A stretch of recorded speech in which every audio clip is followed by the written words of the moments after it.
Oh, I long time. forgot to mention I got a Cybertruck VIN today. Oh yeah, that's amazing! Congratulations. Hell yeah. So you said you are 1200th Cybertruck VIN? 1994. Okay, Wes. Hey, that's awesome, dude. Congrats. When did you place your original reservation? Original reservation night of, like a few hours after, and I configured on December 11th. Sweet. That's so cool. And then Can't wait. one thing that I noticed was like I saw some people on Twitter who had ordered like February or December 20 something and they were getting VINs and I was like, "Hey, what the hell? Like shouldn't I be getting a VIN first?"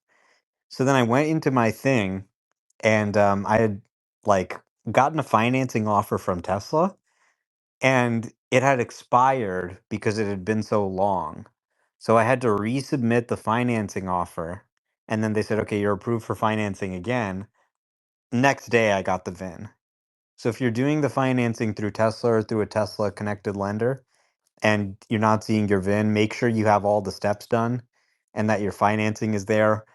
I might, even put it in cash or say third party lender because then that sort of eliminates the issue. But I'm not sure if that was the issue or it was just a coincidence. But the timing was definitely interesting that I noticed that and fixed it and then a VIN popped up the next day. What would you tell people who are waiting for their VINs as moral sport, Omar? One day soon you'll get your VIN. That's it. Come on, man. Yeah, I mean, a lot of people are taking delivery of the Cybertruck. Like These people are in pain, Omar. They're in pain. it's really happening every day. I'm seeing people tweet, "Hey, I got my Cybertruck." I saw one guy yesterday. He's got an F-150 Lightning. He just got the Cybertruck too. He's parking the Cybertruck in the garage now, and the F-150's kicked out to the street. I saw another guy who, got a Cybertruck. Like all kinds of people taking delivery. People I know. I drove one every day people are taking deliveries of Cybertrucks, which is kind of an amazing thing. Here we are, it just felt like, so much stuff happened with the pandemic, all the new vehicles were delayed, and people are taking deliveries of their Cybertruck. Would we love if it was maybe the $80,000 version rather than the Foundation series? Yeah, that's going to be awesome when they start doing that and giving the credit. But it's just amazing that people are even taking delivery and it's a real vehicle you can see on the streets. Great. Habib is also the moderator at YouTube Live now. Wes, Steve, all-star team. Teslascope, welcome. How are you? Doing well. How's everyone doing today? Do you like my radio voice? Welcome. How are you? All cheery based on Omar's advice yesterday. I think little things do make a big impact. So it's We have a either way, great show it's for you nice. today. He told me to say. We've got a great show for you today, guys, so stay tuning in right on the station that gives you what we want. That's TSLA Live. There's no place I you'd rather love that. be than here in TSLA Live. Thank you for coming. That's awesome. That's so cool. All right. So what's new with you? I guess with me or just like Tesla news. Both.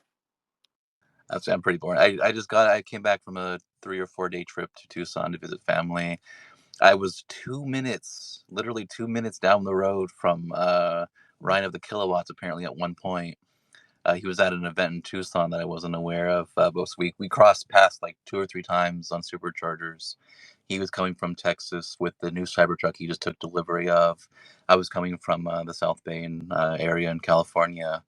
But that was a great trip. I saw 3 Cybertrucks on our way through each supercharger. A lot of them were in Indio on their way back to Los Angeles, I assume. But yeah, it's been a great couple of days. We had full self-driving version 12.2 go out to some vehicles about 3 days ago.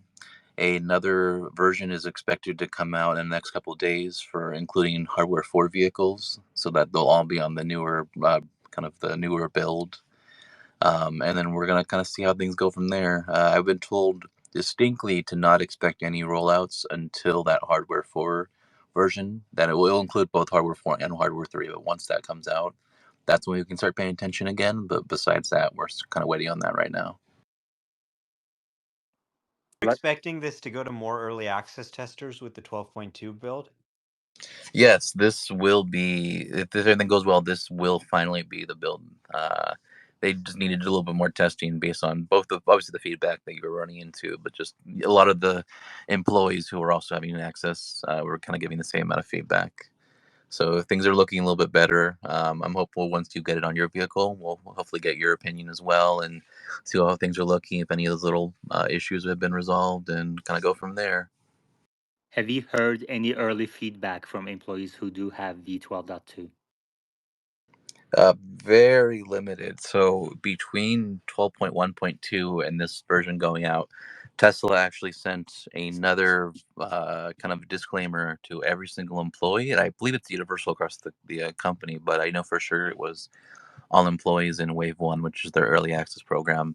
And they basically said, like, we're going to be taking it more seriously if we find that you've been leaking information that can include release notes, and that also now includes reviews. So there have actually been a number of employees who had posted kind of their recaps of FSD 12, even in the weeks prior, that have now redacted or removed their posts. No one has been terminated, as far as I know, but they are saying that they are going to take it more seriously. So the amount of employees that have volunteered information is a lot less than in prior builds. So with that in mind, and just to keep them safe, I would say it's still kind of a further continuous progression. Anyone who was already on the 12.1.2 build, or even the 12.1, who hadn't updated yet, is saying that it's a little bit more stable. Someone insinuated that there was some improvements on highway, even though there shouldn't be any changes yet. They might be subjective, but that's pretty much all I can share so far. That's exciting. Sounds like exciting news. Omar, what do you think? Looks like V12.2 is going to go wide. Yeah, I'm super excited to try 12.2 just to get that sense of how fast it's improving. We'll have two data points now. We can start to see really how quickly they can scale with this new approach. Do they have a lot of regressions? So that's going to be really interesting to see. There's definitely some things I'd like improved with this first build, although it's really great. So I'll be really excited to try that. But more than that, I mean, just getting it out to early access testers, all of them, is going to be super exciting. Letting everybody sort of put it through their paces all across the country. Obviously, in California. So people in Florida, people in other parts of the country, it'd be great to get their testing. And I'm super excited to see that start happening. I think there will be a lot of excitement on X. I think the wide release is going to be incredible. Just seeing people's reactions across the country, it really is the biggest FSD update yet. So we've been waiting how long for it to roll out? 6 months more. Um, and it's happening. It's 86 really here. years. Yeah, seriously, yeah, 6 years. Well, finally here. Wonder when it's going to roll out. Yeah, a lot of stuff we've waited a long time for is here. We have FSD 12 doing really well. We've got vehicle shipping with 4680 cells. We've got the Cybertruck. I mean, think about this. I'm buying a Cybertruck with 4680 cells and FSD right now as a vehicle, which is pretty crazy that that's even available. The feature is now, says Omar. Then why is it stuck down, Omar? Well, CPI came in a little bit hot. I think really the primary thing that people are looking at with Tesla is when does the rate cuts start? So when that happens, affordability improves, Tesla gains pricing leverage without having to take a hit to their bottom line, and you have money flowing into growth equities. So that's going to be the thing. Right after you saw the Fed sort of announce their intention that they were done raising, you saw Tesla jump up like almost immediately. And I think that's kind of a preview of the reaction we should expect when the rate cuts actually do materialize. In the near term, it does seem like the market got a little bit overexcited. They were giving, a 70 to 90% chance of a March rate cut. Now it's down to like 7%. Everybody agrees there's no March rate cut. There probably isn't going to be a May cut either. So we're really probably looking at the back half of this year. That's probably the most important thing for the stock, right? Um, and then, I think really I mean, look at the story today, oh, somebody died while using FSD beta, whatever, this kind of thing. So lots of negativity, people kind of see blood, but i- I'm feeling kind of bullish. I'm buying some more shares. Maybe it'll be a mistake. Maybe it won't be. But I think people are really underestimating how everything we've seen weighing Tesla down will bounce it right back up once this rate environment changes. And the Fed has basically telegraphed it's basically over. We're just trying to decide when exactly to cut the rates now. But we are on track for, I think, a few of them in the second half of this year. Do you And then, think that especially the deflation story in China is really interesting. before we get to that, do you think the Fed would cut rates or hesitate to cut rates before the election? No, I think the Fed theoretically is not supposed to influence or be influenced by politics. So they're going to be making their decision entirely based on economic factors. Do they think that we are on track to reach 2%? It doesn't mean that we have to hit 2%, but we just have to look like we're definitely getting to 2%. So, one thing, for example, if there was deflation in China and there was some spillover for that, right? China exports a lot of goods. Now maybe you've got cheaper consumer goods in America. Now that's sort of softening inflation despite a relatively tight labor market. Then maybe things actually end up moving decisively towards 2% quicker than expected. And they start to actually worry about going below the 2% target. A lot of people are saying they're being too hesitant and possibly risking going below the 2% target and, spiraling into deflation. So I think all of those factors are going to weigh in on their decision making. I can't really predict the future, but it does seem like summer to back half of the year, um, things are trending in the right direction for that to happen. Thank you. YouTube live hours count towards watch hours milestone. We need to get to 4,000 watch hours milestone on YouTube to be monetized. We reached the subscriber count quicker than I thought we were going to. Thanks, Omar, and everybody else who liked and reposted posts. I've heard of people telling their family and friends and colleagues to subscribe to the channel, which is awesome. But we also have to get there for watch hours, and YouTube live hours count there too. So if you could please scroll up to the top of your screens and click to that YouTube live, and keep the tab open even if it's muted in the background. Those hours count. Sawyer says Cybertruck may soon be displayed in South Korea. Cybertruck is in a worldwide tour. I don't think this is just a marketing event, Omar. I think Cybertruck is the next generation in transportation. I think so too. That's why I'm buying one. All It's right. just really great in person. It's the best Tesla ever. It's big, it's badass, it's spacious, it's comfortable. It's got all the best technology they've ever shipped in a car, steer by wire, 4680 structural pack, and all new air suspension, steer by wire. It's fucking awesome. I think you said steer by wire twice. You're that excited about it? It's that good on a vehicle of this size. Like it makes driving a big truck feel like driving any other Tesla. Yeah. There were some really cool pictures of Cybertruck that came out today, but I can't find them just now. Let me see if I go to Tesla Economics page. He seems to accumulate some good pictures of the Cybertruck. This is right. Oh, there we go. Here we go. Check this picture out. Actually, I'm going to tag the Actually, you know what? I'm just going to tag this picture right here. I pinned it at the top. This picture is stunning. I really appreciate good photography.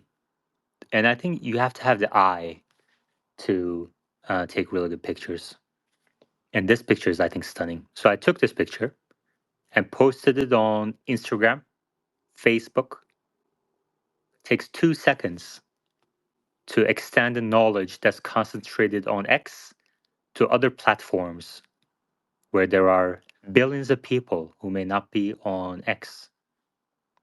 So, if you see a good post on X, take a screenshot or save the picture and then upload it to the other platforms. And then the other thing I like to tell people on my Instagram and Facebook and other social media is, I think for me at least, a primary reason why X is so much better than everything else is community notes. And if there's a good instance of community notes adding a lot of value and stopping misinformation in its tracks early on, I take a screenshot and post it on Instagram stories, which also copies it to Facebook, etc. I think people are really missing out. Omar, are we seeing a huge wave of VINs, or is it kind of trickling at steady speed? I mean, I wouldn't call it a huge wave, but I think we're seeing people taking delivery every day. I mean, someone DM'd me, they said, "Hey, I got VIN 1993." And I said, "Oh, I got VIN 1994." So that probably gives you a pretty good sense of, I mean, I know the VINs don't always go in order, but it sounds like they've produced a couple thousand of them so far. Does anybody know anything about Tesla insurance and if it's doing good or not? The Void Tesla holder asks. I mean, I've had Tesla insurance since literally the first day that they opened it up in California. I still love it. My premiums are still significantly less than I've been offered for AAA and a lot of other offerings. I only have one of my Teslas on there, but there's my Model 3. But besides that, I've had a great time. I've had the only claims I've had to do were to replace glass due to rock chips from while driving on the highway. But the experience is great. They work really well with the service center, so they communicate pretty easily. I can either drop it off quickly and I'll get reimbursed, or I can wait. Literally, I think the most I waited was about 3 days for them to send a check, and I just rolled my car in. They had the work done in the same day. So I don't know how to really just say what it'd be for more intense accidents or other repair work you'd be to have to do, but I've had great experiences. Yeah, I've been a Tesla insurance customer since 2020. The biggest criticism of Tesla insurance I can give is that they didn't expand it to more states. They've got it at about 12 states. Those are the 12 biggest states, or some of them. But there's a lot of other states that would like Tesla insurance too, and they haven't gotten it. So it would be nice if it expanded more. That might suggest that they're not making too much money on it, or it could actually be a money loser potentially, in that they're trying to kind of subsidize the rates to some extent. But generally I'm very happy with it. I would recommend it. Now, here in California, the safety score doesn't actually apply to our cost of insurance. In other states, that's different. So some people have said that it annoys them. I would just tell people who have Tesla insurance in their state, get a quote from Tesla Insurance, get a quote from anybody else. If Tesla Insurance is cheaper, then great, go with them. You can make a claim right through the Tesla app. It's a pretty good experience overall when you do need it. And I think I had like a rock chip on my windshield or something like that. You just pay the deductible, they cover the rest. It's great. So my deductible's $500. Nothing that happens to my car is going to cost me more than $500. And you could pick 250 or you could pick 1,000 or whatever you want that deductible to be. So it's a great insurance option. I'd like to see it expand. Um, but people who have it seem to be pretty happy with it generally. A solution I wish that they would consider is to allow for opting into the safety score system. So if you are a great driver and because you technically do save money if you have really good scores. So if you think you're a good driver, sure, sign up for that and you'll get your little bit of savings. But if you don't want to utilize it, then just pay whatever they believe is the standard amount. I think that would solve the issue in a lot of states where people have been complaining about that. David Katz. Hi, just a few brief comments. I think Tesla would like to expand it wider, and I think some of it is political. In my state, they've applied for over a year in the Pacific Northwest and Washington, and the insurance commissioner was, protecting the other companies that are underwriting insurance in our state. Most people find it cheaper. It does go up with your driving score, especially for families who have young drivers. Tesla doesn't penalize you if you have an 18-year-old or a 20-year-old. They just take it from the day you start and use the metrics for how, that person drives. So that's huge for young drivers. I wish, it's my understanding you can't get a deductible less than $500 on glass coverage. I have zero on my policy with another carrier. There's just so much glass on these cars that we try and carry just in the comprehensive that covers the glass, a zero deductible. But I think a lot of it is political. I have 250 on my glass through Tesla Insurance, which has saved my ass a couple of times. But I don't. It might be from state to state, or it might be different in California versus others. Yeah, Florida, I think, makes every insurance company do zero deductible on glass, so it is different from state to state. Thank you. Hey, so my experience with Tesla insurance is good and bad. I've had it since 2022. Initially, it was much cheaper than all the other options. They charged me month to month. I liked initially how they just went off the safety score. They don't care about credit history or accidents or anything like that. But I have noticed from, at least in Arizona, from December of 2023 to January of 2024, with my same safety score and same driving miles, my premiums have gone up substantially to where I'm considering maybe going out of Tesla insurance. Has anyone else had that experience? I actually know one other person who lived in Tucson. Not necessarily that I went and visited just recently, but who lives there, who has Tesla insurance. They had the exact same thing happen to them starting around December. I suggested them to reach out to Tesla Insurance, and they were able to renegotiate their rate apparently. So I don't know if you'll have the same experience or if they just got very lucky, but that did end up affecting them as well. Yeah, so I sent them an email. They emailed me back and said, we can't discuss over email, please phone us. But my friend in Arizona, for example, he just traded in his Model Y for a brand new Model X, the X Plaid. And his insurance, he was quoted much cheaper than Tesla insurance for that. He's getting a quote for like $158 a month, where Tesla now wants me to pay like $200 a month for my Model Y. And I'm like very religious with my safety score. Like I try to drive. I have a 3-month thing of FSD beta because a friend bought a car that expires in February 9th. It's about a week. So my safety score is pretty much 100. In fact, I posted in the space once my 100 safety score. So I'm a little disappointed the rates are going up so much. I'm not sure why. Well, insurance premiums have been going up across the board for all vehicles over the last couple of years. In fact, motor insurance has been, I believe, the highest inflation item among thousands of items.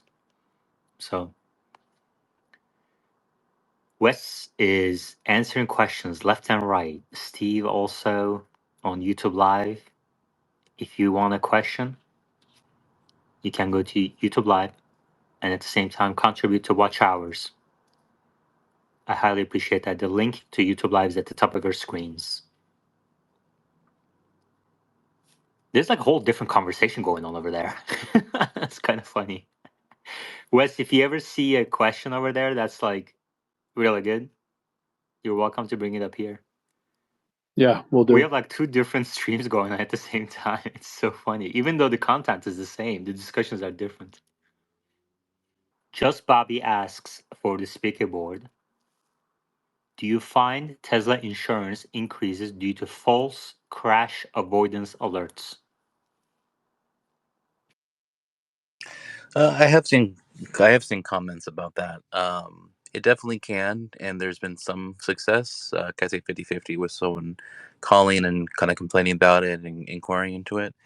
If it does happen to you and you aren't able to get any resolution from it, you're kind of out of luck. I obviously, me and Omar in California, we don't really have that issue. but I would say just largely across the board. So look, in a couple of states, the insurance rates have just gone up by themselves, unrelated to the actual safety score, the false crash detection. Yeah, I would say it can definitely be an issue. I'm hoping they'll continue to tune it a little bit as well overall. Yeah, I would just shop around. Like, I wouldn't pick Tesla if I was paying significantly more. So, just ask for some quotes. Doesn't hurt. And just go with whatever's cheapest. Insurance is a weird thing. You can have a situation where everything stays the same, that, you as a driver stays the same, your car stays the same, nothing's changed. But let's say, you know, as an example, some people come in from Guatemala and start, breaking in cars, and there's a rash of car burglaries, and the insurance company has a larger payout than they expect, then they might raise the premiums next year to just factor in the actual payouts that were made. So there could be something like that, or, many other factors that might cause something like that to happen, a higher rate of crashes in an area, something like that. So just shop around. Maybe another insurance provider can give you a better deal, or maybe it's a industry wide thing. Who knows?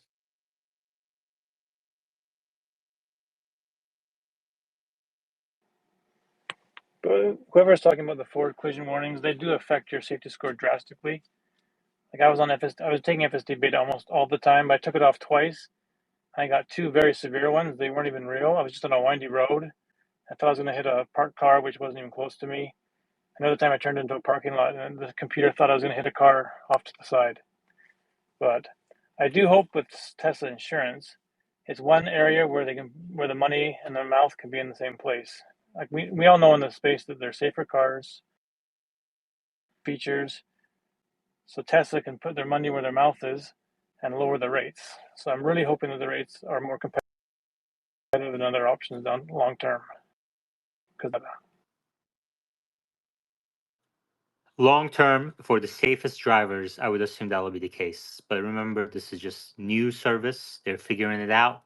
They're growing fast, battling dozens and dozens of things at the same time, if not hundreds. So, you know, Forward collision warnings are sometimes a little bit random, and there is a class action lawsuit against Tesla for that. I don't know if they'll prevail, where some insured are feeling that excessive warnings are a way for them to penalize them and raise rates.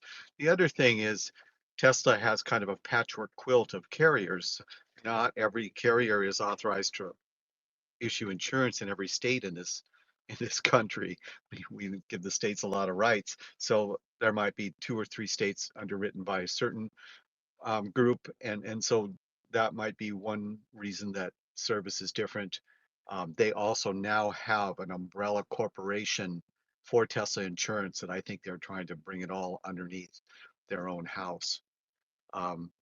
The other thing is if you have bundled insurance like a home, other things that you insure, you obviously are unbundling your Tesla car from that.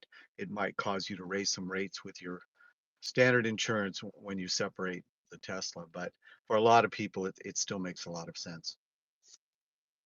you need to invite Dan O'Dowd on this space so him and Omar can have a chat. We did that once, yeah, uh-huh. a few months ago. Do you think he's It's gonna get in trouble, or is it just a slap on the wrist from NTSB? well, he's facing up to 5 years in prison, so he better not do it again.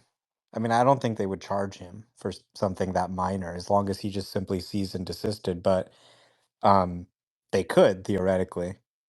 Um, so he better not do it again. He's making this claim that somebody got hit by FSD when there isn't really any evidence that that happened. And of course, this is an ADAS system. They have driver monitoring. You're supposed to pay attention.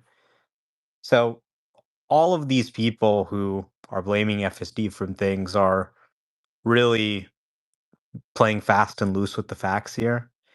And the fact that he used the NHTSA and NTSB symbol is kind of evidence of that. They had to come out and issue a statement and say, hey, we don't agree with this ad. We do not endorse this ad. It's really important for us to be viewed as impartial, okay? We are not part of this dumb fight you guys are having about FSD beta, all right? We're just trying to make sure it's safe. That's it. We're not against it. We're not, fanboys. We're just the regulators. We're just trying to make sure nobody gets hurt. That's our job.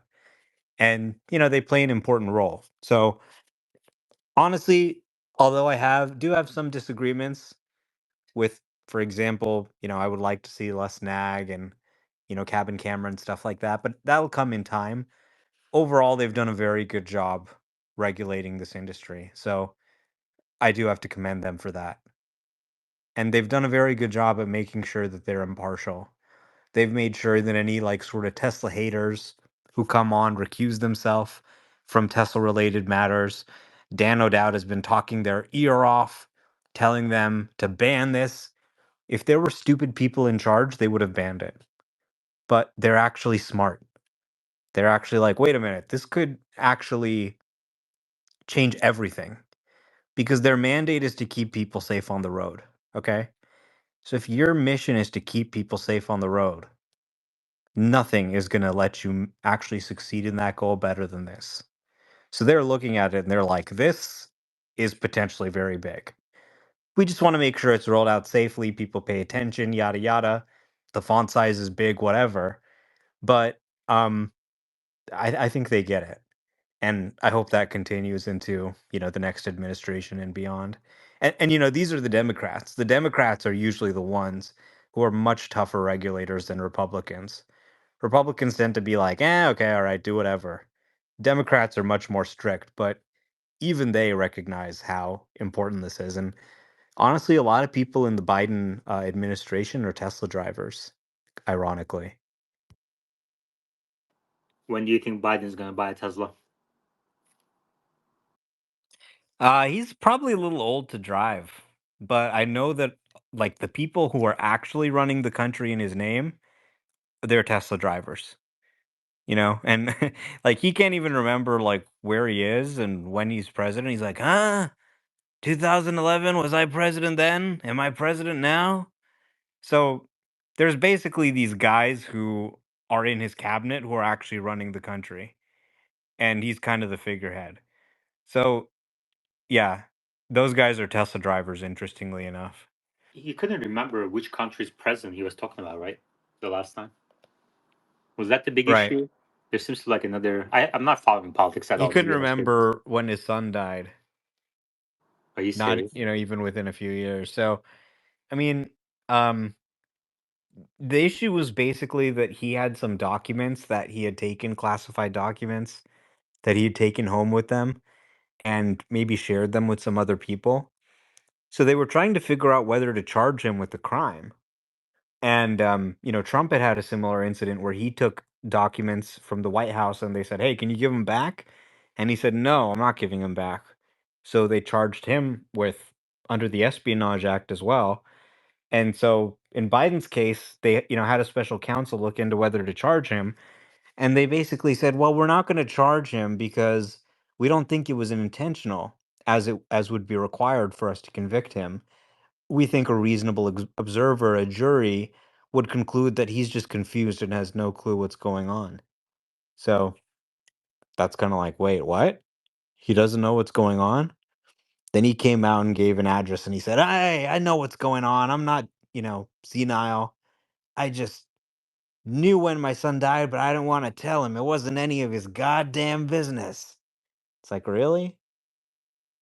Um, so yeah, we have like these old senile guys running for president in this country.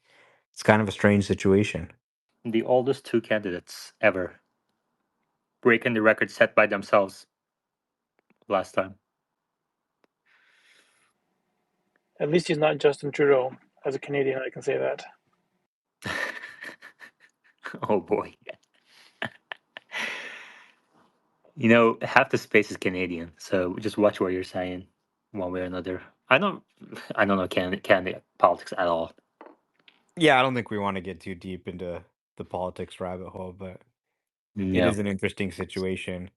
Because, you see all these policies and it's like, okay, like, if the president is, like, confused and, like, you try and imagine him negotiating, like, an Israeli-Palestinian peace deal or something, And he's like, "Huh? Who are you again? Are you the Israeli or the Palestinian? What? Where's the border again?" Like, I can't really imagine it. So then you think about some of these actions, right? Like, they proposed only giving the EV tax credit to union-made EVs. Remember that? And they didn't invite Elon to the White House for an EV summit. They said, "You did it, Mary," even though she's completely failed since then to launch any EVs at any meaningful scale. Ultium's been a disaster. So you kind of think about it and you go, okay, who is actually pushing this stuff if the president isn't coming up with it himself, right? Or if he can be, sort of easily influenced. And to be clear, I voted for this guy. So maybe I shouldn't have, but you know, I- as now they're asking me if I want to vote for him again. It kind of makes you think, like, who's coming up with this anti-Tesla, anti-Elon stuff? They had Starlink up for a contract. They took it out, even though running fiber is a lot more expensive. A lot of the rural areas that need this connectivity the most, sure, it's not as good as fiber, but not a lot of people can get fiber. Some of the money should go to Starlink as well as fiber. It's just my opinion.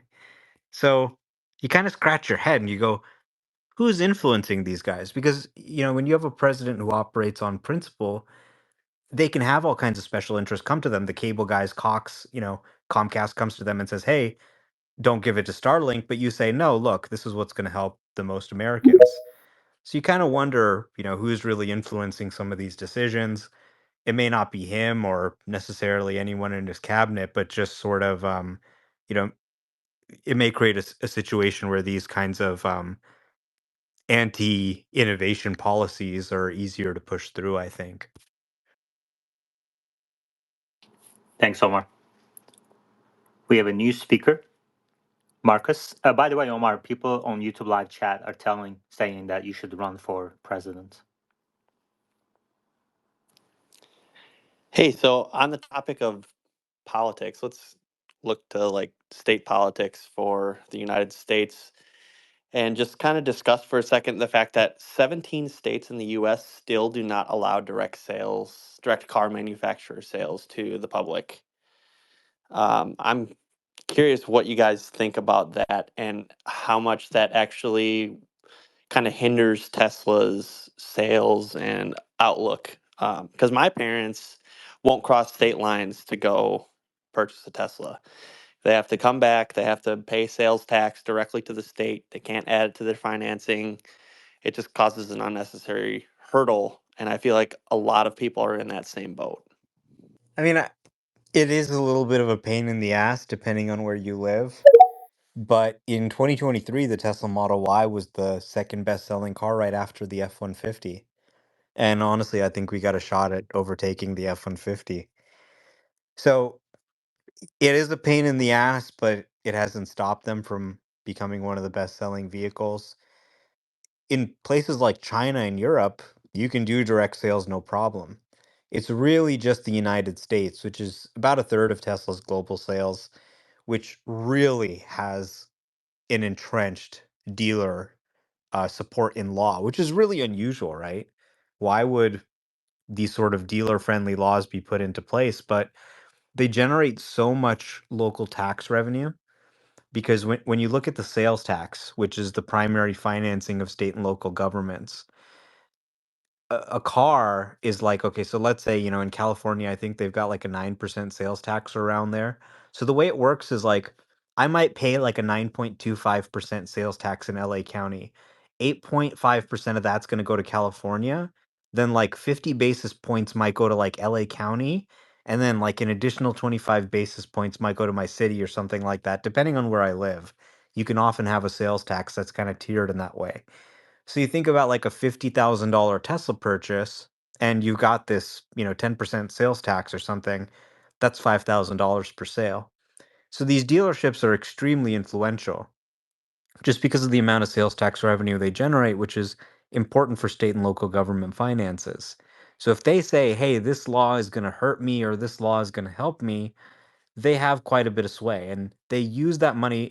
A lot of these dealers, they're really small businesses. It's like a single family that owns it and they do very well for themselves. Not like a huge thing, but you can easily make like millions of dollars or something like that. So they become quite influential. They become friends with these people. They donate to their campaigns. And that's why it's been so entrenched. And it's going to take some time to wind this off. We have been making progress slowly, but really, what I'd love to see is federal legislation that just says you can do this. You can sell direct to consumers. You're not going to buy a self driving car from a dealership. We need to let these two models compete fairly. If the dealer model is better, then it will succeed in the marketplace. The consumer will continue to go to to the dealer because it's better. What we have now is unfair competition where the direct to consumer brands can't compete fairly compared to the dealer model. Let the best model compete in the marketplace and win. That's all I'm saying. So, if people want to go to the dealer, they'll go to the dealer and the dealers will thrive. The reason why they need these sort of laws that protect their sort of status as the exclusive way to buy cars is because they know that given a choice, consumers would always just order online rather than go to the dealer. So I think things will change, but slowly. It's kind of a frustrating situation, but there's also ways around it. If you're ordering online, nobody can really stop you from ordering something online and having it shipped into your state. So they've gotten kind of creative. I mean, I think the funniest thing is like the Indian reservations. There's some states where you have to go to an Indian reservation to pick up your Tesla or service it, which is, it just kind of highlights the absurdity of the situation to me. Let's get some federal legislation passed and just end this nonsense now, right? Ford is doing, I mean, sorry, Rivian's doing it, Tesla's doing it, Lucid's doing it. This is the way that people should be able to buy and sell their cars. I mean, you look at the FTC and they just passed a bunch of laws or a bunch of new rules against dealers that are just ripping people off. Well, consumers should have the choice to just avoid the dealer altogether so they don't have to deal with all of the things that the FTC has listed that dealers do that's super unfriendly to consumers, selling them nonsense they don't need, like gap insurance and nitrogen in their tires, even though all air has nitrogen in it. Teslascope, a new Tesla software update 2 hours ago. 2022.8.10.17 on the Model S P85D in California. Would you like to tell us about it? Yeah, so a lot of times we'll see an older software update appear on a third-party service. So the way that they gets posted is the first time we see any software update for the first time, it kind of automatically gets posted on X. And initially, whenever this typically happens, when you see an update that's like a year or so ago, usually we'll assume that it's just someone who either hasn't updated their car for a while or it might have been a salvaged vehicle. And that was my initial assumption. But I saw that Tesla and even another third-party service had also received that update for some of their vehicles on their own platform that differ. So a lot of the legacy vehicles do get updates. Kind of takes a little bit longer for them to get updates. Typically, it isn't this many years past for the actual branch uh, that the update is based on. But it looks like there's something particular that Tesla wanted to get out that only impacted a few number of vehicles. Probably very much just little bug fixes, or it could have been a security update. We really don't have any sight under this yet, but it isn't as significant as this typically wouldn't affect most vehicle owners. I mean, for me, the biggest takeaway from that post is the fact that a 9-year-old Tesla is getting an update. Oh, Still. absolutely. Yeah, this is even in a lot of mobile phones, you don't see updates going back that many years. So for the fact that you can buy a car from almost 10 years ago and you're still getting quality of life updates, it's pretty amazing. And a couple comments I did see that it looks like it was going out to MCU1, which is basically the first infotainment computer that Tesla ever released. So yeah, the fact that there's still that much level of support is something that is completely unique to Tesla so far. Any questions for Omar, Teslascope, or Wes? Please request to speak. And if you're on YouTube Live, please smash that like button. Marcus, you're a first-time speaker. Welcome. Would you like to tell us a little bit about yourself? Sure. I started following Tesla closely back in 2019. Bought my first Tesla a year and a half ago. Have been following the FSD rollout very closely, all the way back to the first initial city streets beta. Am a FSD beta tester myself. Have a Model 3 Hardware 3 vehicle and eagerly awaiting V12, just like the rest of everybody. And yeah, just I follow a lot of you guys on X here already, so just figured I would pop in and ask some questions on how you guys think about the community and where Tesla is heading, and some shortcomings and shortfalls that the company has, and how they can get corrected, and just kind of see what everybody thinks. Good.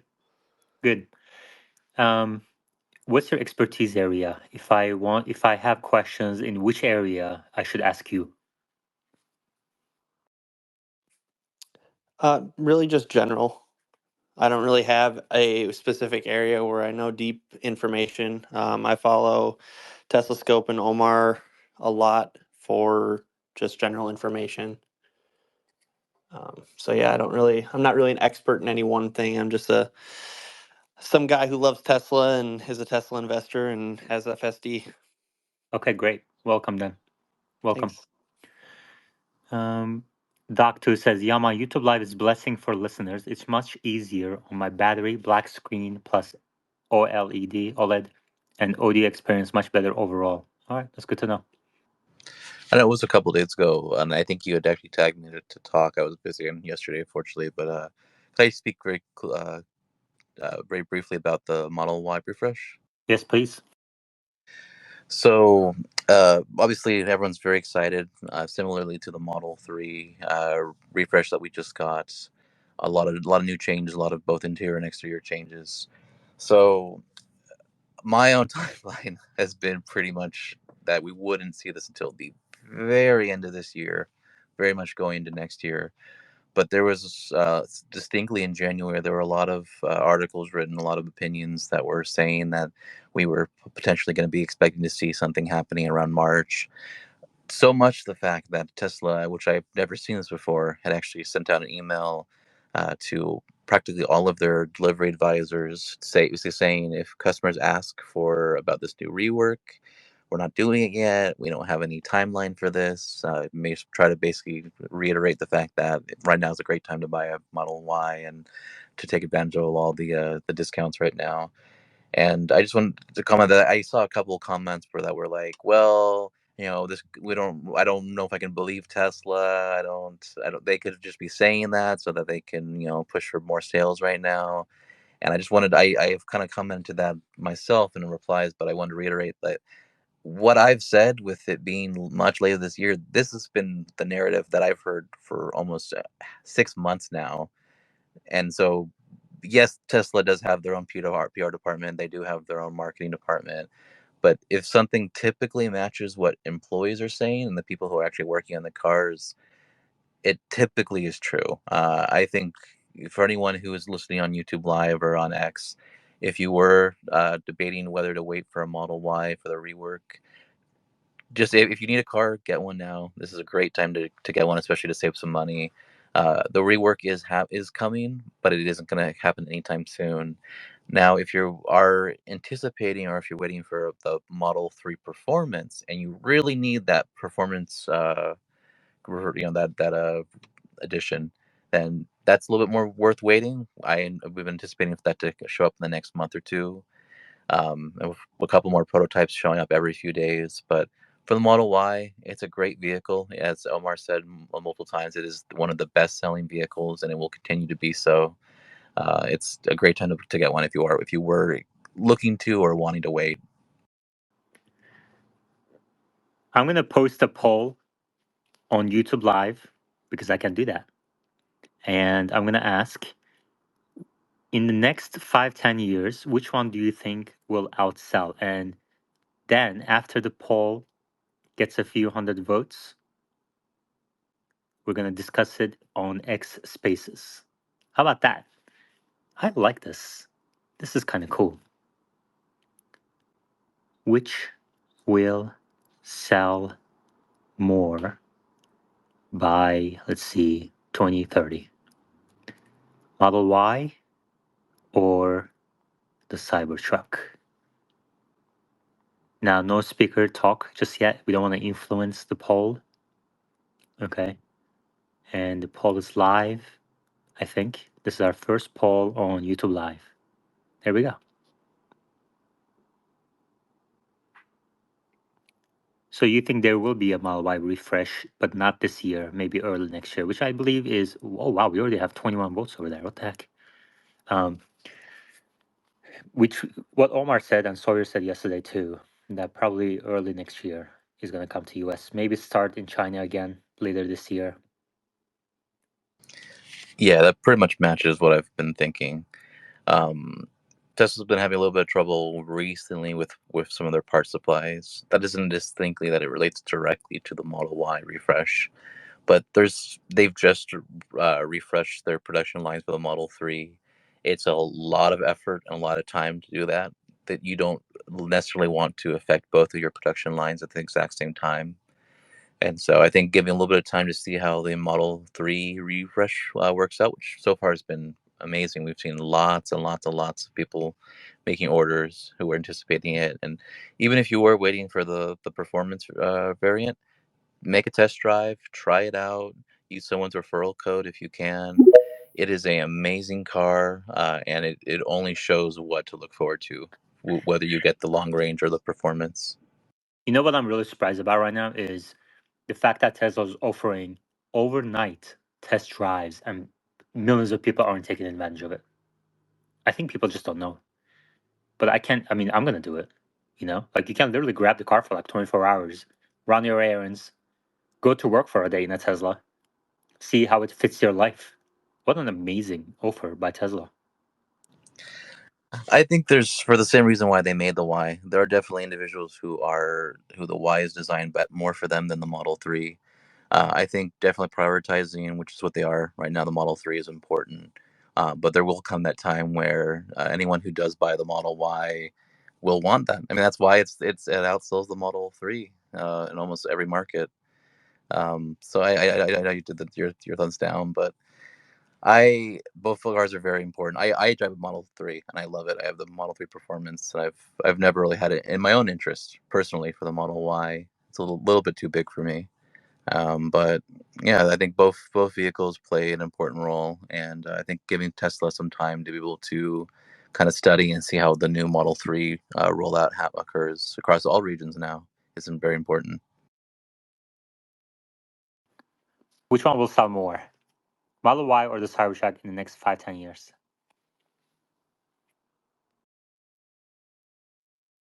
Globally, the Model Y. In the US, I could see the Cybertruck being number one.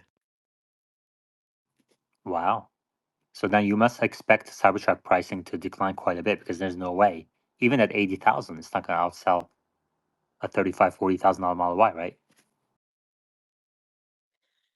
You know, if they can hit, let's say, $50,000. So right now they've said 60,000, which would be about 53K with the point of sale credit. If they could hit, 50K and get down to like 43, then you really have something that's right in there with premium full-size truck pricing. So it wouldn't really be out of reach for anyone. It would just be a choice of whether you want electric or gas, and I think a lot of people would pick electric.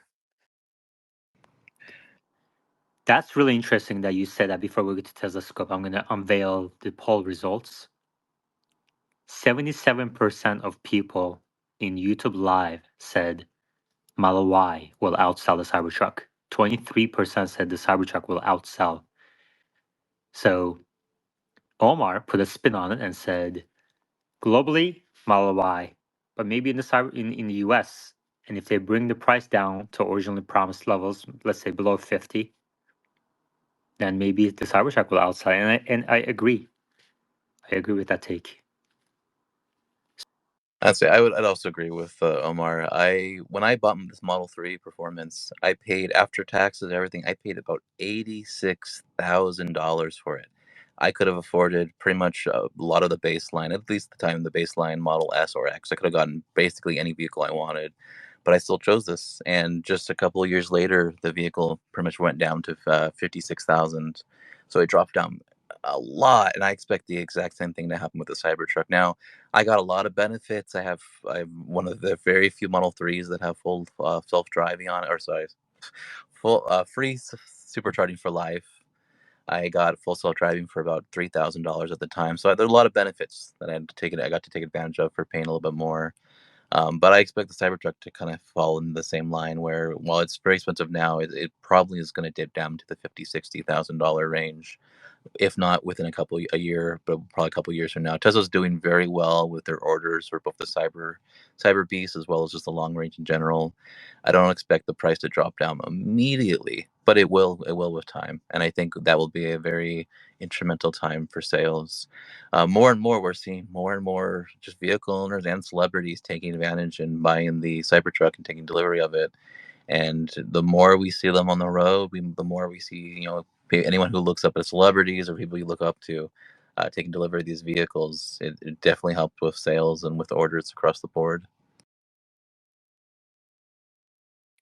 So I went and looked up the average selling price of a pickup truck in the US. The latest data I could find was from September 2023, in which the ASP was $60,000, a nearly 6% surge year over year. So 6% year over year growth to $60,000.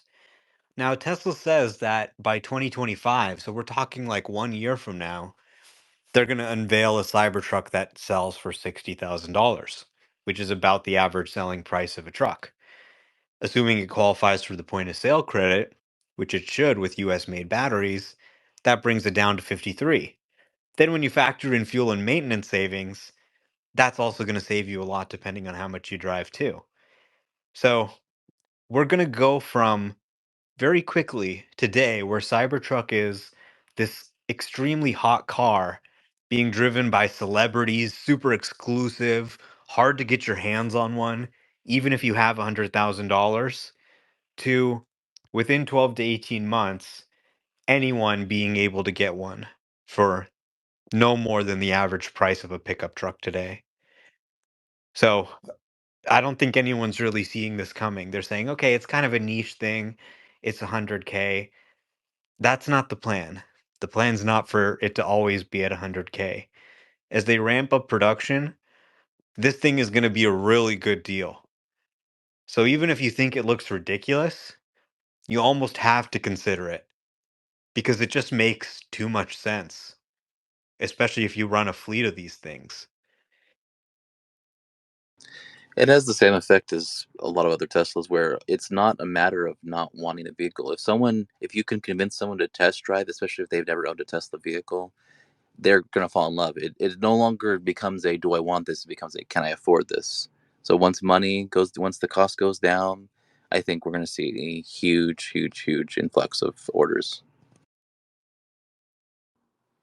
Thank you, guys. Almost off grid garage says why? Because it's cheaper.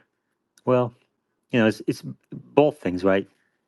The price, but also the value. Like the Model Y doesn't have air suspensions. It doesn't have stainless steel body. Cybertruck will obviously is going to have better safety ratings than any vehicle ever produced in mass.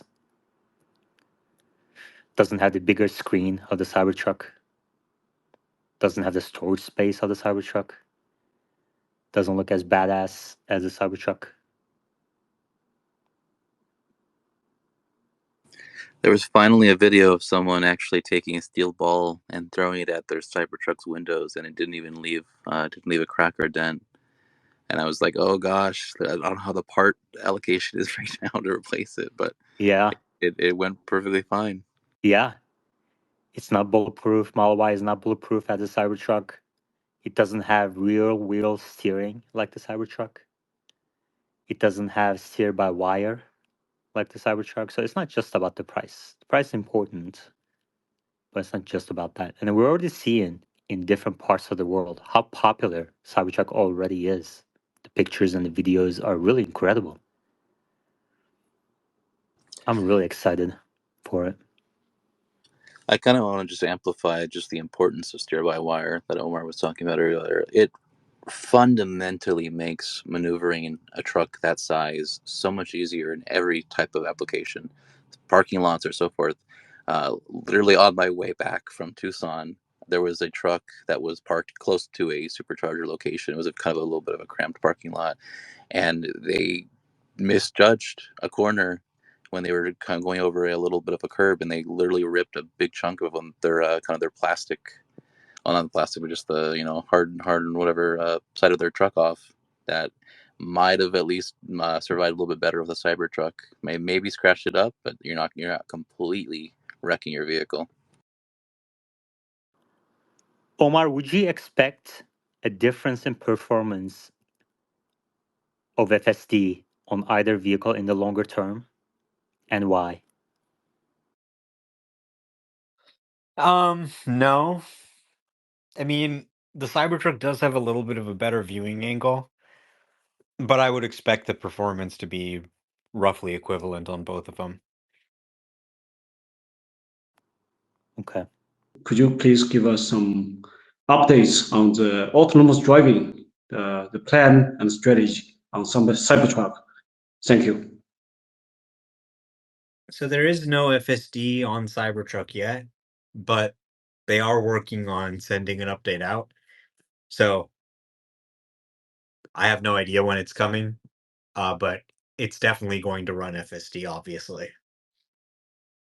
Well, SNX Hardware 4 took, what, about a few months, several months, and they have much higher production rate. They had much higher production rate at the time during those months than Cybertruck does today. So it may take a little bit. But maybe Wes could Yeah. answer that question, I think. Maybe Wes, or if Meta is in here, he could answer that question. Wes, do you have any opinion on when FSD might come to the Cybertruck and how to think about that timeline? I'm actually surprised it isn't there already. It shouldn't be meaningfully different. Obviously, the cameras are in slightly different positions, and the overall dimensions of the vehicle are different, but that's not a huge deal. I would expect they're just optimizing for Model Y and trying to get that perfect, as good as they can safety-wise, and then taking it to other vehicles. So I just feel like it's lowest on the totem pole currently. And also they might be changing other aspects of the vehicle that might, as they start to continue their ramp, they might be making material changes. Like they might be changing the vehicle dynamics to the extent that that might be material for FSD. So in the way that the vehicle handles and maneuvers. So I think that the four-wheel steering aspect of it causes a pretty big delta in that respect. If FSD is able to use that, which I assume that it would. So the agility and the handling and the dynamics are materially different. So that's why I expect that it hasn't come out yet. Got it. Thank you, Wes. Teslascope, do you have a view on when Cybertruck may get the FSD? Yeah, so I had to hunt down the post. So this actually, I meant to share this publicly. It's only currently on as a subscription post, but on the 4th of this month, I had shared some breaking news. Tesla has recently resumed testing basic autopilot on company-owned Cybertrucks, primarily in Austin. This testing is being supplemented by video and telemetry from delivered vehicles, however, to a lesser degree. While we believe that full self-driving beta is also being tested, we've not been able to confirm this with our sources at this time. The rough estimate for public release given by an employee overseeing this testing was by the end of March, but could come much sooner. So Tesla has at least initially started testing autopilot, just base autopilot on their Cybertruck vehicles. They hadn't done so primarily on their release candidate vehicles because they were mostly testing the actual physical parts and some of the components. But testing has resumed as of about a little bit over a week ago. What that tells to me is that they, as said by a lot of the opinions, they're still working on things. They're still trying to make sure that it is completely safe for everyone, especially once it goes out to more vehicles. I think the estimation of the timeline of towards the end of March is pretty reasonable. That gives ample time for them to keep working on things. And you don't typically want to sell a vehicle, especially with one of the primary unique notions not being able to be accessed. I know a lot of individuals that hadn't had the ultrasonics kind of went through that as well for a long time. So I think I would say, to summarize, or sometime around March, either beginning of March or towards the end of March. There you go, William. Does that answer your question? Yes, very good. Thank you. You're welcome. Thanks to the speakers. That was awesome. Sorry, I don't understand. Wasn't talking to you. Google. Chansu? Hey, can I ask Wes a question about data training? Go ahead. Yeah, so let's say if as Tesla adds completely new vehicles to the fleet, like Cybertruck or Gen 3 and maybe Cybervan and whatnot, can they reuse the video data from other types of vehicles to the new vehicle, or do they have to, start from scratch and regather everything? I'd assume that they would be able to reuse just about everything that they have. Remember, they can create from the video images, they can stitch those together and create ground truth from NERFs, the neural radiance fields. That was an Ashok patent from a long time ago. So I imagine that that is very easy. Well, maybe not easy, but very within their capabilities to reuse that video. And it shouldn't be that different. It's not materially different enough for it to be something that would cause them to have to retrain for. I'd also expect that once they have, once they're closer to solving full self-driving, they should also see, in large part, the ability for the training training data to apply to a multitude of different vehicles, much more easily. So anyway, that's kind of the short version. Thank you so much. Particularly the front-facing Cybertruck camera has a very different vantage point versus all the other sort of cameras that Tesla has ever launched. So that's why I was sort of asking. Oh, gotcha. Yeah, and maybe just to talk a little bit about that front camera. That front camera is very wide angle, and while that camera is great to have up there, it's for very slow speeds. It doesn't actually see great in long distances, and you have to de-distort that image drastically for it to be useful at anything but low speeds. So that's going to be predominantly for lower speeds. And as far as like using it for FSD, I can see it being used for like actual smart summon, parking situations and stuff like that. Cybertruck in particular used for the human to be able to see what's in front of it if you're doing more aggressive driving with, differing road conditions, where there's potentially rocks or large things in front of the vehicle, or you have to maneuver around, large immovable objects, like trees and walls and stuff like that. If you're backing in to something, you want to make sure that as you turn the vehicle, it's not going to clip a corner or a wall or something like that. So anyway, that's what I think that camera's for. That's amazing. So let's say if vehicles like tall vehicles like Cybervan in the future, Tesla Semi has a lot of cameras up like way higher than passenger vehicles, for example. So having these sort of very almost like a top-down or I guess camera views of like sensing the world, does that sort of help Tesla to get better ground truth, or even help them improve quality of their training sets somehow?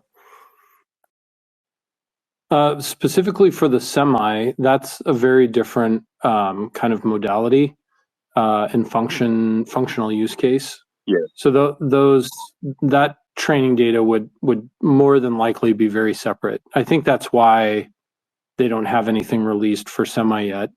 Not to mention the fact that, I kind of surmise for Cybertruck, but definitely for semi, is that they're still changing that design because they haven't even built the full production line yet.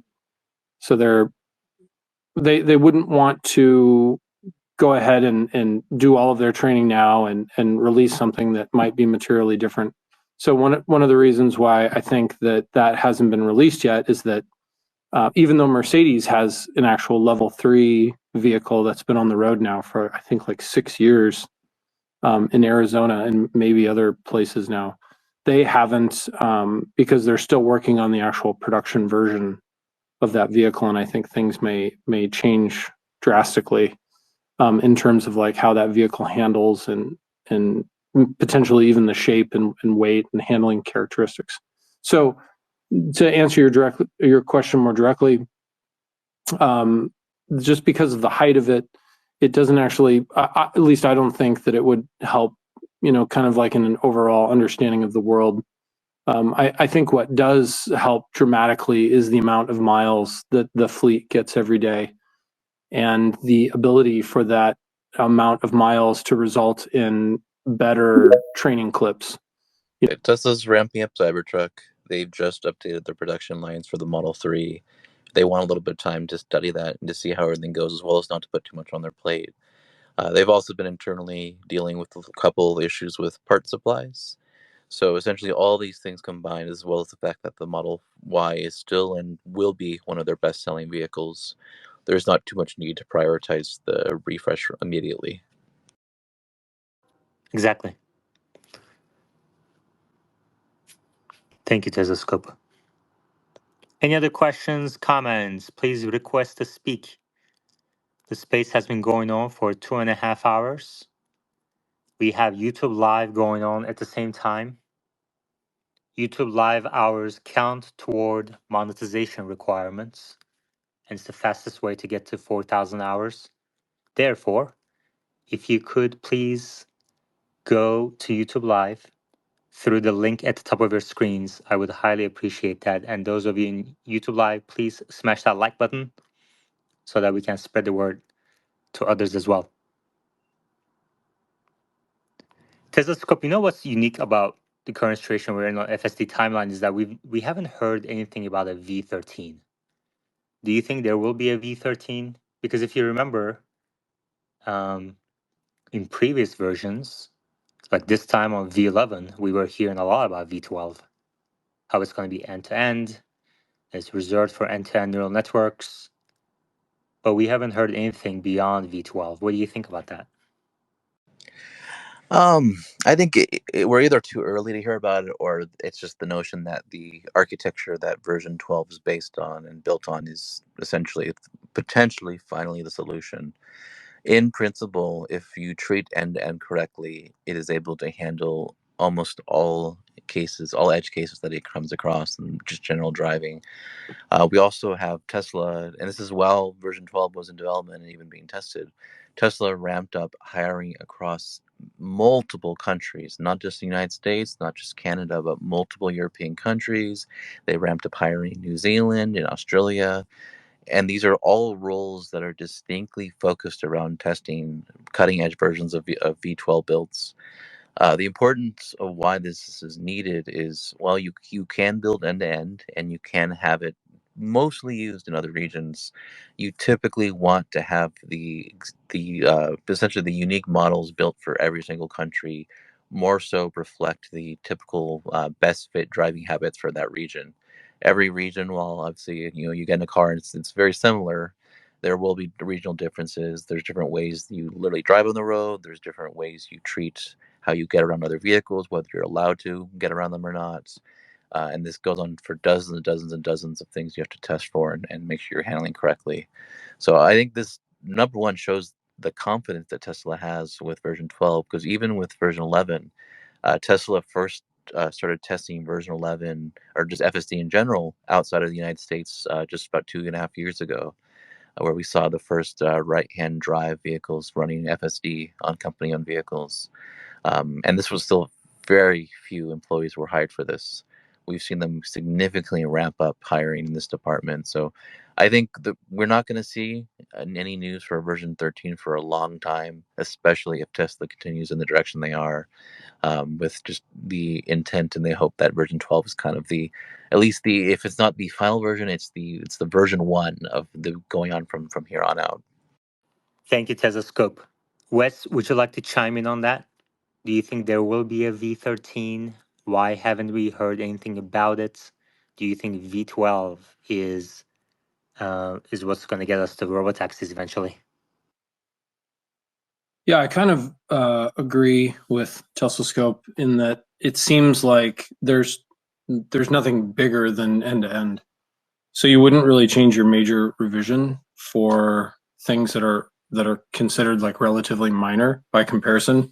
My mental experiment would be like, let's say end to end by itself isn't able to get to the finish line, and they spend some amount of time on it and they say, hey, we don't think we can do it, therefore we have to add something to it.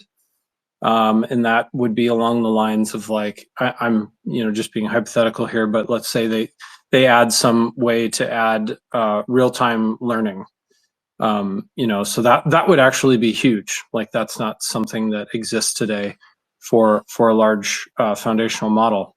So potentially that might be something that you would change the major revision for. So that might be a 13, but I don't think they're anywhere near that yet, nor do I think that that's necessary. It doesn't seem like that would be something that they would need to actually like have robotaxis. As an example, I don't think that they should hit any type of bottleneck like that. But then again, nobody's ever solved it, so how would you know?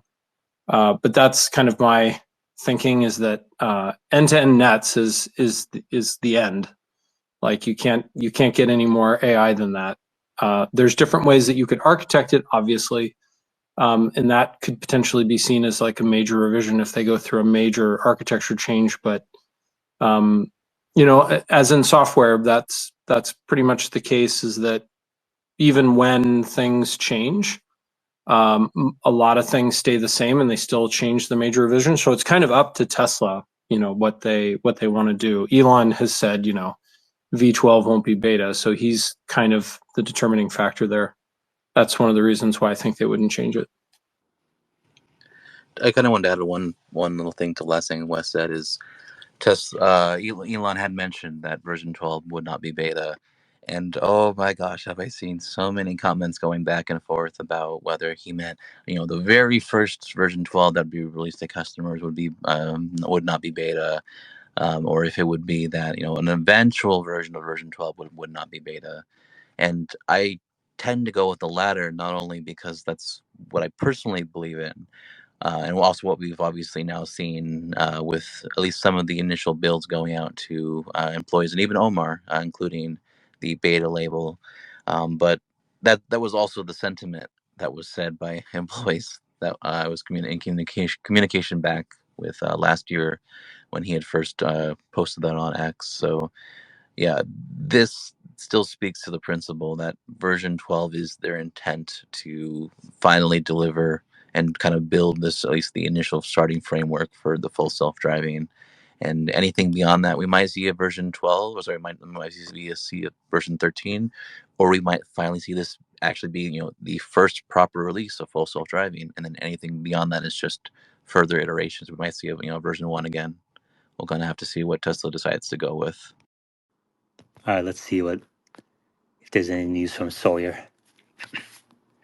Duke Energy has agreed under pressure from the United States Congress to decommission energy storage batteries produced by Chinese battery giant CATL at a Marine Corps base in North Carolina over concerns that batteries pose a security risk.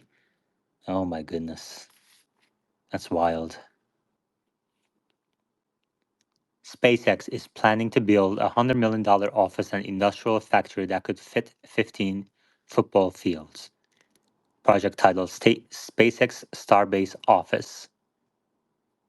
Okay. More Cybertruck deliveries happening.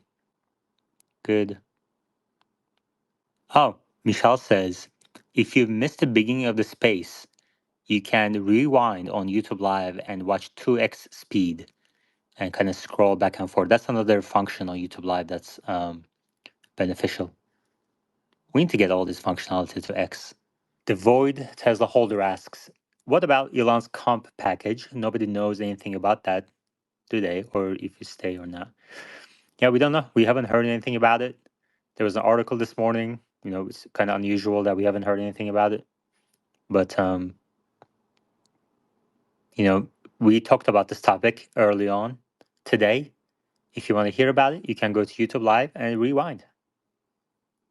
Bobby Heyer asks, I'm new to FSD. Does FSD V11.4.9 park in a parking lot at en route? I've heard of one case of that from Wes Hicks. He mentioned it yesterday, but he speculated that it was probably an accident. And that's the only mention I've ever heard of that.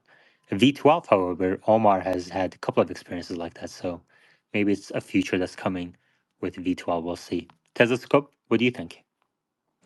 Yeah, it doesn't necessarily have the built-in functionality for. There have been interesting cases where it has by itself. Same thing with U-turns. U-turns technically aren't built into version 11, but sometimes the pathing has resulted in it and it's actually executed perfectly fine.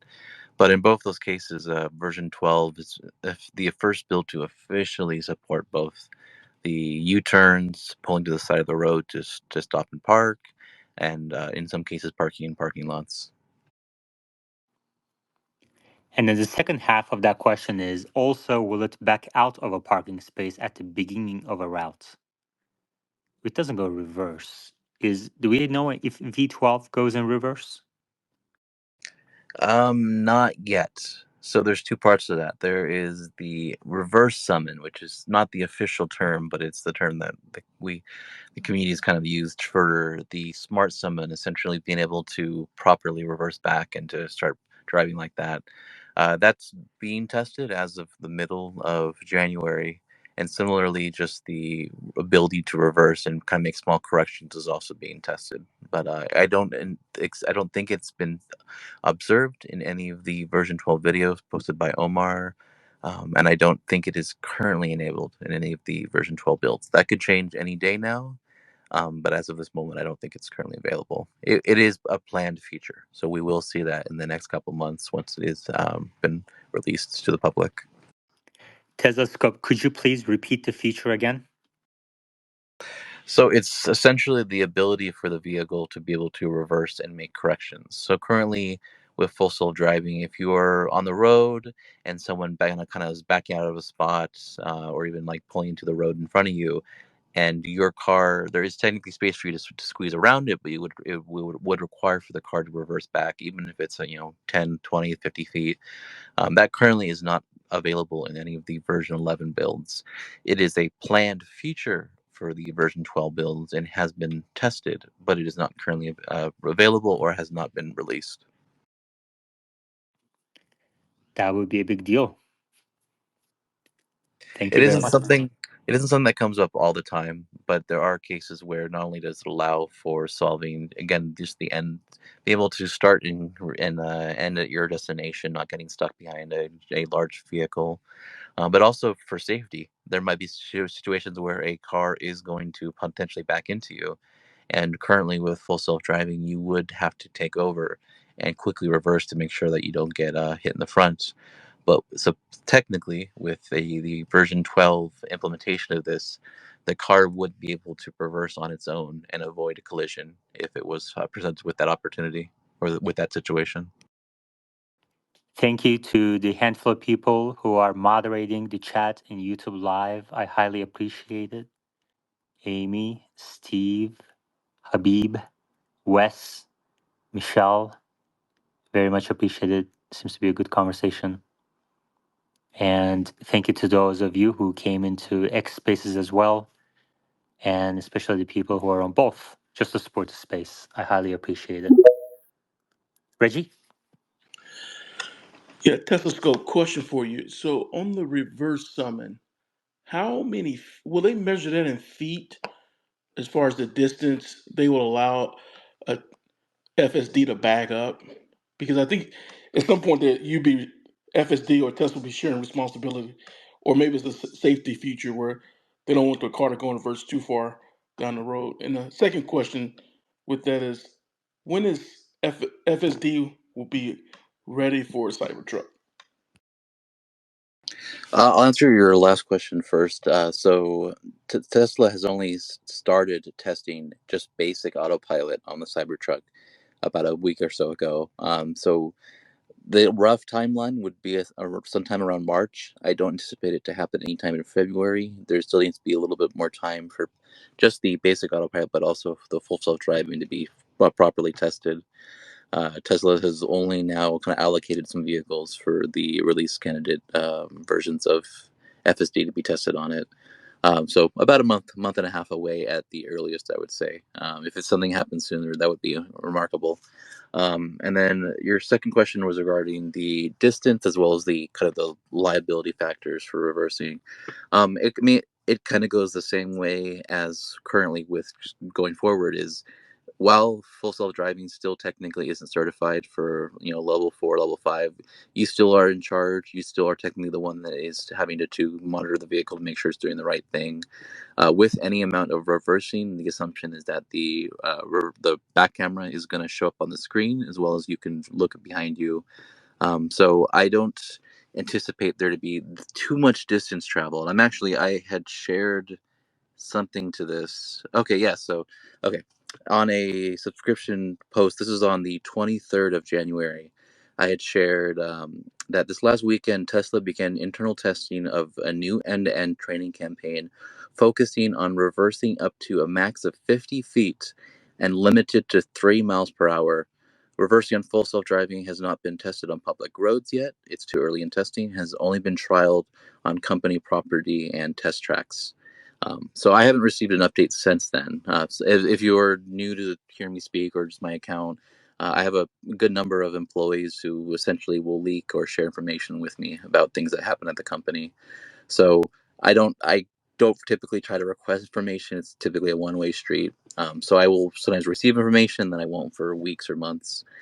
So that was the last update. It's been about almost 3 weeks since then. Typically, Tesla doesn't try to stay on the same testing track for more than a week to 2 weeks. Otherwise, these are hired employees that they would essentially be wasting their time and their money. So further progress is anticipated that's been made since that point. I don't anticipate that there might be any improvements in terms of the distance traveled or even the speed, but the overall stability and the time in which we might see this show up in a version 12 build is probably getting sooner or getting closer to that time. Thank you for the reminders. A lot of this information I tend to just share publicly, and I forget. Thank I'm you. still kind of new to the X subscriptions and whatnot. Yeah, X Spaces are great. You're more than welcome to join us anytime you want. I think X Spaces are deeply underrated. I think there's a tremendous amount of potential. I mean, look at what it's done without X team focusing on them. Just imagine what would happen if they actually focused on them. There's so many easy, low-hanging fruit that they can pick, like this live chat function. We should have this on X. It makes no sense to not have that. Yeah, we have amazing community groups like this, but we've had presidential candidates, we've had major company owners speaking on X, on Spaces. We have great people talking every single day. So I think there's a lot of attention and necessity for them to build upon it. But we'll see how the rest of the year goes. Hey, Yaman, can I get one more question in Of before I got to drink? course. All right. Now, since I do have a Tesla now, well, at least my wife, I bought my wife one, and she has enhanced autopilot. Tesla Scope, I was wondering, do you think version 12 will be that leap forward, or we would have to wait to version 13 before we get a really good step change in FSD. I think version 12, and I tend to have a slightly more optimistic, but I still try to toe the line of being neutral to not be too biased. I think version 12 is the kind of the just giant leap that we've been looking for. I had the opportunity to drive once as a passenger in an employee's car back on version 12.1, and we've seen about two or three revisions since then. And across the board, it improved many areas, even where I live, and just typical driving. Overall, the general principle, which I know Omar said, but I would say the same sentiment, is that it feels much more human-like. It still makes mistakes, and there's still a lot of improvements that can be made. But when it makes them, it no longer feels embarrassing. It no longer feels like there's. My fiance and I tend to say, well, it's every single time there's an update that the car goes up by 6 months of a life or a year. So now it's a 17-year-old driver. Now it's an 18-year-old driver. This really seemed like it went up multiple years for the first time in a single jump. And I've been testing FSD since about version 9. So I am looking forward to it for it to go out to public release. If when possible, I would try to see if there is a way to trial it, whether you just buy it for a month to give it a try. I'm really hoping that Tesla considers just extending a FSD trial to all vehicles again, like they have in the past, or at least making it successful to try it out, because it is a giant leap forward. I'm still hoping that's that's universal. I don't know what state you are. Obviously, you don't need to share, but a lot of the times experiences are a little bit better in California and a couple states. So, of the employees that have tested it outside of California, they still had very positive remarks. Some are still neutral, but this is the first time where I've universally kind of seen that of what we have typically seen with the negative and bad is a lot less with the current version 12 testing, even since the first iterations back in the beginning of January. So, still go into everything cautiously. It's still a purchase. It's still something that I would obviously take with a grain of salt and experience yourself. But I think version 12 is finally kind of the architecture we've been looking for to build upon. Yeah, thanks. I'm in Texas, by the way. Yeah. Oh, it performs great in Texas. Almost all of the testing that Tesla's doing, even with the Cybertrucks currently, is primarily just in Austin. So California and Austin are kind of getting a little more attention right now than other states. My wife was blown away about the high fidelity park assist. And that's incredible. So yeah. Wishing forward for it though. So I'm trying to get FSD as much as fast as possible. Wife was blown away by Park Assist. This is the new high fidelity Park Assist. That's correct. Yeah, Okay. it showed each individual pole that was sticking up. Obviously we pull in the garage. It actually shows a lot of stuff that that has to draw out, right, and map out. So it is incredible. Does she ever use FSD on her own? She is, it's coming from a person that's didn't want a Tesla, wanted a Mercedes, but dealerships are dealerships, so they done their own thing. But no, so she's trying to use. I'm trying to get her to use the enhanced autopilot. She's to death. So baby steps. Good. Jeremy in the replies says Cybertruck Foundation Series email hitting Chicago.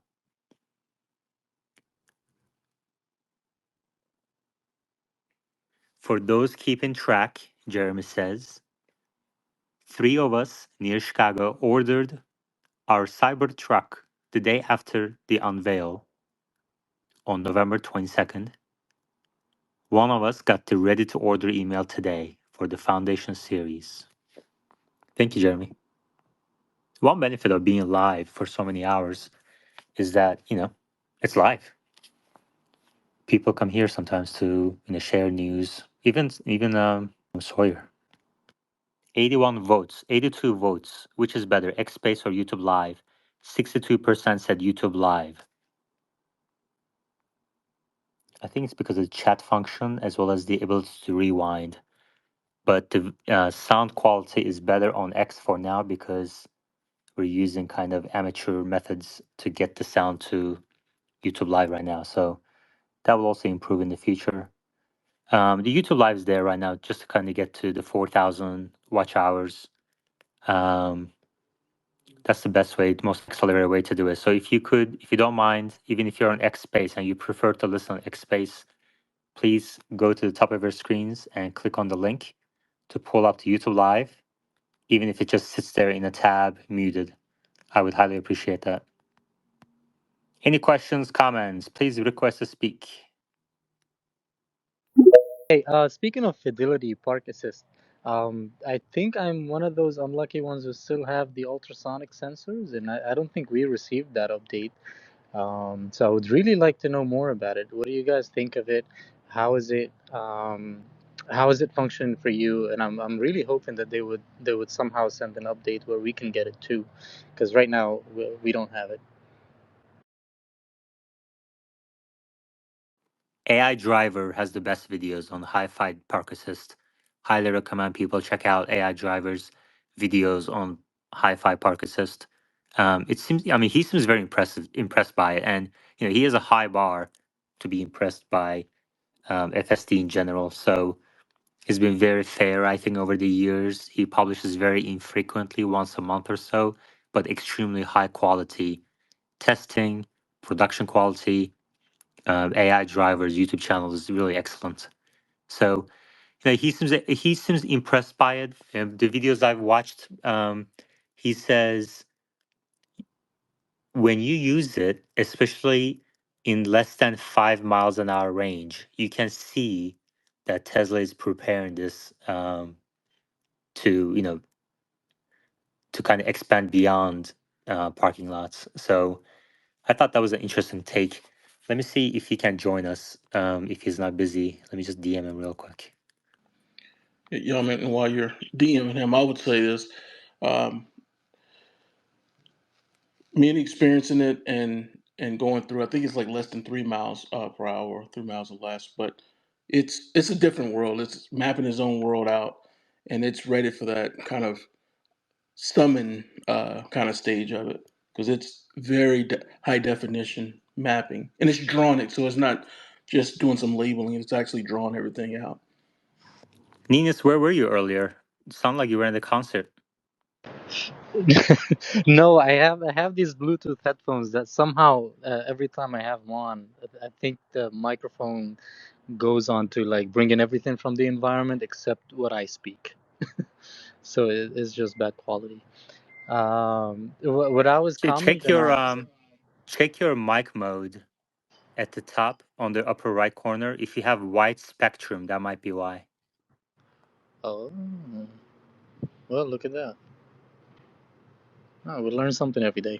But yeah, I was commenting on I was commenting on the refresh Model Y. I was really hoping that Tesla doesn't release it anytime soon. I still want to enjoy my older Model Y looking, and especially now that they're bringing the market with the new refresh Model 3, and that's gonna take the crown and the attention right now. And then I want it to have its glory, the new refresh Model 3, and then maybe like a year later, then you can bring the new Model Y, because I would be really tempted to exchange my current one with the newer one. All right. Yeah, it doesn't sound like it's going to come this year. Probably early next year. How do you like your current Model Y?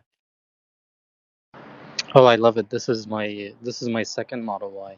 I had one about when it first came out. I put the pre-order, and we were waiting on it, and then I got another one the year after that. And this is just the best car you ever have. I don't know. Yeah, it's really amazing how much Tesla progressed between the 2020 Model Y and the 2023 Model Y just in a couple of years. I mean, it's kind of day and night, especially the suspension system. And from what I hear, Cybertruck has an even better suspension system than the upgraded Model Y. All right. Any other questions, comments? Please request to speak. Markets closed about 2 hours ago. Tesla closed down 2.2%. Amazon also down 2.2%. Apple down 1%. We had the inflation numbers this morning, came in a little hot. Headline CPI was 0.3% versus expected 0.2%, and core CPI came in at 0.4%. So that's a bit of a concern for the Fed. Immediately, the bond markets pushed out their estimate of a first rate cut out to June. So it seems finally that the market is on the same page that there won't be a cut in the next meeting. 10-year Treasury yield is at 4.32, which means mortgage rates will probably stay above 7% for now. Interesting times. I'm curious to see what the Fed is going to do going near the election now. They're not going to want to be seen as political, so status quo bias could take hold and push the rate cuts out a little further, maybe even after elections at this point. But we'll see. That's not the mainstream view right now. It's just a possibility. Another interesting thing that's going on, natural gas prices are plunging for the last few weeks now, and now they're at the lowest that I've ever seen them, 1.67 natural gas prices. Oil prices, on the other hand, are at $78 per barrel.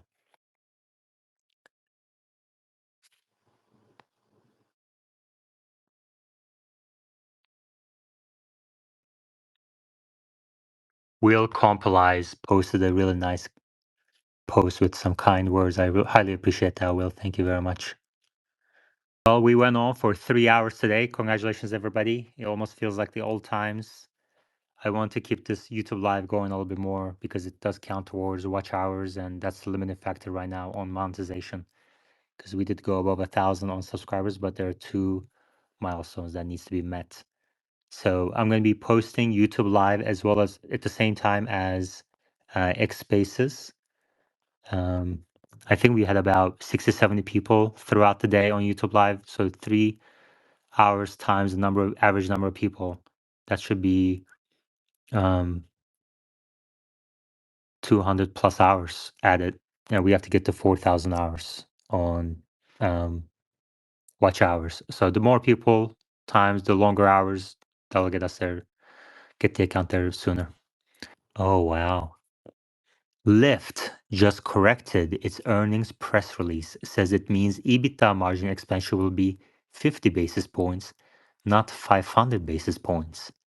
Shares went from plus 60% in after hours to plus 15%. Wow.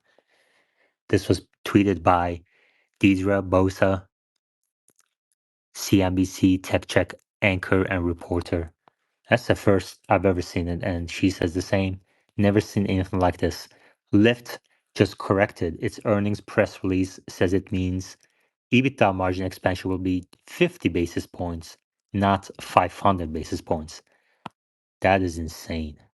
So just the absurd amount of volatility after hours in Lyft stock. And Tesla investor relations chief Martin Viecha just retweeted it and said, definitely the number one nightmare of any investor relations person, gave me chills. That's wild. How do you make that? Somebody getting fired, Steve says, I agree. There's no coming back from that. Quite a few people in the replies are asking for the soup Nazis to come back.